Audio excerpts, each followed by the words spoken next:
Have you heard a voice in your head telling you to do something, not to quit, to keep up the good work, or not to do a certain thing, or go someplace? Some call it intuition, but I always thought it was God's way of protecting us. This tiny tale is one such piece of motivation from within. Let's listen to it now. Samhita was tired to the core. She could feel her strength draining out of her body, along with the sweat streaming down her nape. She told herself, I'm a fighter. Just a little more. I've come this far. I won't throw it away now. She kept running. Her body was becoming numb with each breath. She screamed internally, Focus, Samhita, it is your moment. Don't let it go. And then picked up pace. She had been picking pace in steps and overcoming one runner at a time. There was only one more runner ahead of her. She was finding it hard to catch up with the runner ahead. Samhita's breathing was erratic and her heart was racing. Focus is the key, she reminded herself. I can do it. I will do it, she told herself and kept up her pace for a while. My body must first get used to this new speed. Once I'm comfortable, I'll pick up pace. There was one more lap to finish. She was strategizing her plan of action. Suddenly, the runner ahead of her picked up pace. Samhita had no choice. She also picked up the pace and tried to steady her breathing.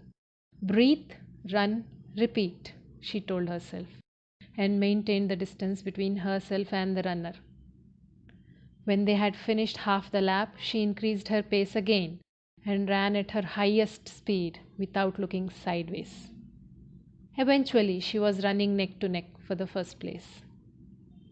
Sensing Samhita near her, the other runner tried to increase her pace, but was finding it hard to maintain.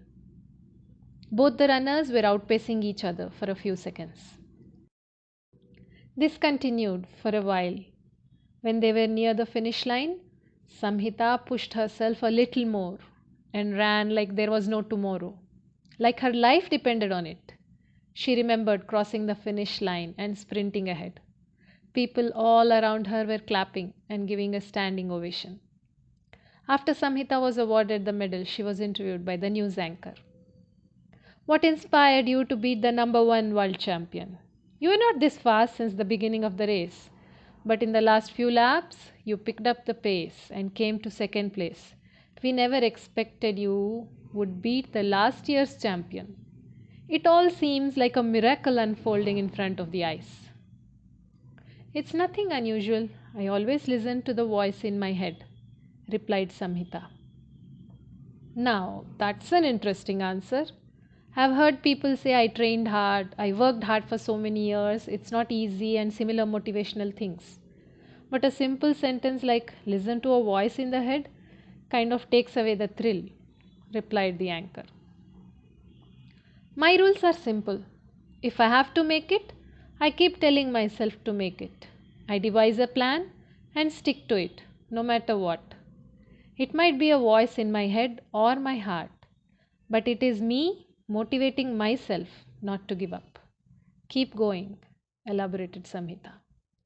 Wow, that's inspiring, clapped the anchor.